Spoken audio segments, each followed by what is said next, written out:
Thank you for that. It's so lovely to be here with all of you today, and I just want to thank the organizers of this event for inviting me to share this space with you all on the beautiful territory of the Snuneymuxw First Nation. It's always a dangerous place to stand between people and lunch, so I'm going to keep this snappy. So when I was invited to come speak today, I was thinking about what sort of message and information that I want to share with you all, and what perspective I can bring as a senior executive from a major financial institution working in the Indigenous banking and market space. And I started by taking a look at the focus for this year's event. And the topic that the organizers have chosen, this idea of how we're working together with the land. And I started thinking about what does that really mean from a First Nations perspective? What does that really mean for our people? And I was sort of struck by the reflection of really a core tenet of our worldview and our values as First Nations people, and that is that our interaction with lands and with all the resources that are contained within those lands is something that we truly view in a much broader sense than from an economic perspective, from the sole assignment of a dollar value to those resources. It encompasses a much broader concept and a relationship, really, at its core. What is our relationship with the lands and with the resources in those lands? And then what is the relationship that we form with each other around how we work with the lands and how we grow our economies and create futures for our communities? And then I started thinking about relationships, and this is what happens when you're in BC but you're on Eastern time and you wake up at like 3:45 in the morning because your body tells you that it's 7:45 at home or 6:45 at home and it's time to get up. So you have a lot of time before the world wakes up and a lot of coffee also. So then I started thinking about relationships, which is also a core principle of our worldview as First Peoples. And it's not just the relationship with the lands and with the resources, but it's our relationships with each other, with our community members, with other nations, in our territories, outside of our territories, across Turtle Island. And it's our relationship with the non-Indigenous population and companies and governments. And that's really fundamental to who we are as people and how we conduct our affairs and how we do business with one another and build relationships. And someone earlier this morning was mentioning how scary it is to turn on the news these days. And I couldn't help but think that there's never been a time where relationships have been more important than they are today. And they're always important, of course. They're always of critical importance, but they're very important today. We're living in a time of incredible uncertainty. We have geopolitical instability.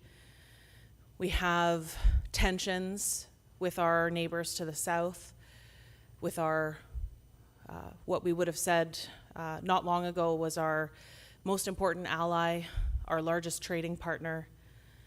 We have rising tensions and security threats in the Middle East and across Europe. And we have threats at home as well. We have a federal government that is proposing legislation that would allow for projects to be approved more quickly, with less regulatory oversight.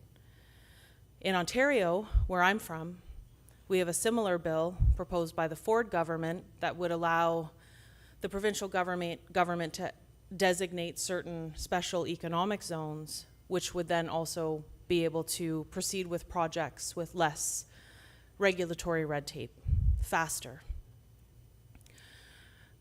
A reflection of the fact that we recognize, given our tensions with our partner to the south, that we need to strengthen our economic sovereignty, that we have a lot of projects in Canada. We're a resource-rich country. We can strengthen our economy internally, rely less on partners. Those are great objectives. Most people would support those objectives. But we can't forget about the importance of relationships with First Nations people in doing that work. Meaningful engagement, meaningful partnership, the relationship between First Nations and the Crown, that's not something that only matters when it's easy to do, when there's no rush, when there's no pressure, when there's no tension. It's easy. It's easy to put the relationship first when there's no pressure and there's no rush. But it's more important to do it in difficult times. The relationship is fundamentally important in order for us to tackle these challenges together as partners in a good relationship. And I hope that our government partners, that our colleagues and those that we have worked hard to build relationships with over the last number of years, that they come to remember that as we move forward in a good way to strengthen our economy, to create prosperity for our futures, Indigenous and non, and that we do that together in a good way. And that is my hope for everyone in this room and everyone across Canada. I'm always so inspired when I come to British Columbia, because another relationship that I think this region is doing a fantastic job of advancing is the relationships between our nations.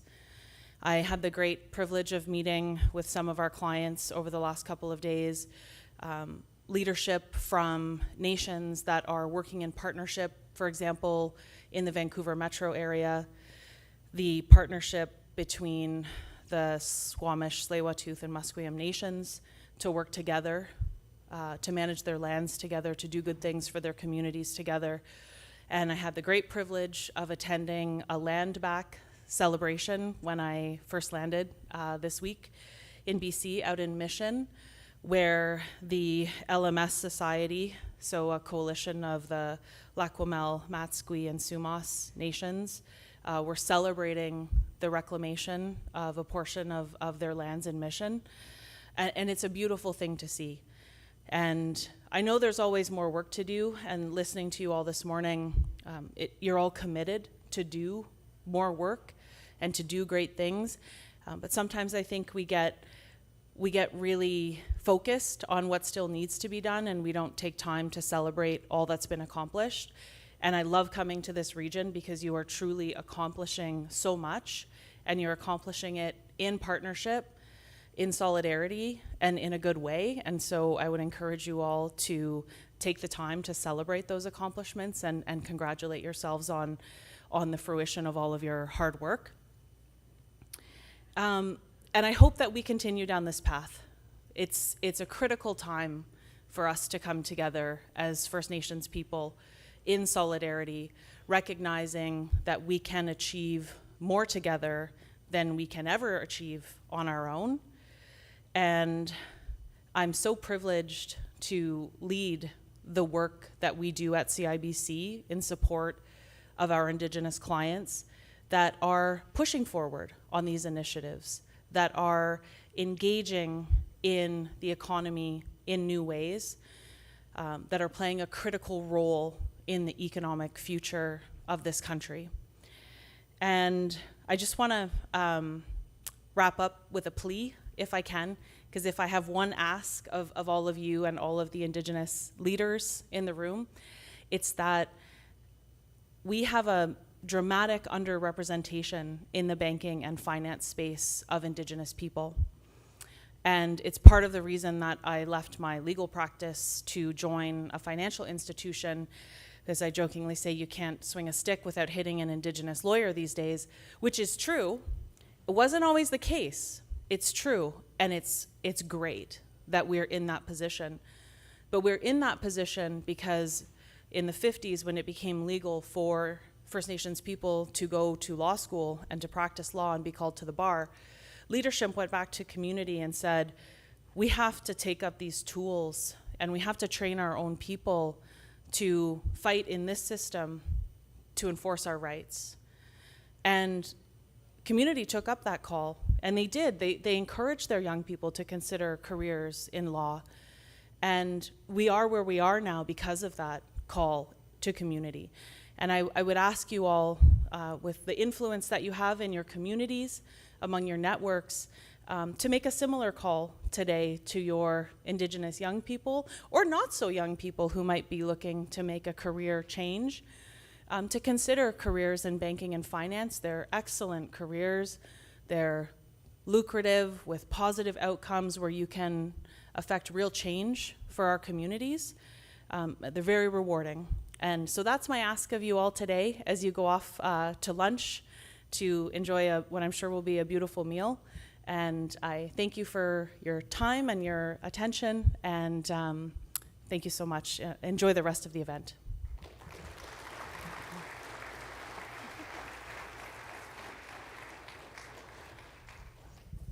Well, thank you very much, Jaimie, for wrapping us up, this morning in such a good way. Ladies and gentlemen, we're now going to take a networking break. We'll ask you to please clear the room before we begin our keynote luncheon sponsored by Mosaic Forest Management. Please use this time to go and visit the exhibitors. Our keynote luncheon will begin promptly at 12:45 p.m., featuring the Honorable David Eby, Premier of British Columbia, alongside Dallas Smith, President of Nan-Wakolas Council. Please, if everybody can clear the room, and we'll see you promptly back here at 12:45. Thank you.